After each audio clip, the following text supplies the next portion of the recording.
rabtaa inaad gaar u noqoto cibaado waxaad rabtaa inaad 10 kan habeen iyo 10 kan maalmood gaar u noqotid shaqadaadu inay noqoto maxay inaad cibaadaysato maraad taagantoo tukanayso maraad quraan akhriyayso maraad wardinayso maraad nabiga ku sallayayso calayhi salaatu wasalaam inuu wardi ahaado waxaagu bilbalaayiin walmalaayiin inaad wardigaagu noqdo 10 kan maalmood oo halkaad sheekayn lahayd ama war kale akhri war xataa culamadii muslimiinta hore ma taqaanaa culamada badhbaa ramadaanta xataa waxay joojin jireen kutubtay akhri jireen kutubtii la akhri jiray kitaabku soo maaha wax khayr laga helayo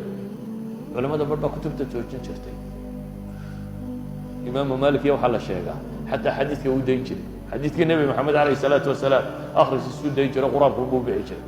waxay odhan jireen bishana waa bisha qur-aankay odhan jireen dabeetana cilmiga kaloo dhan meel bay iska dhigi jireen cilmiga qur-aanku unbaa bay soo reebi jireen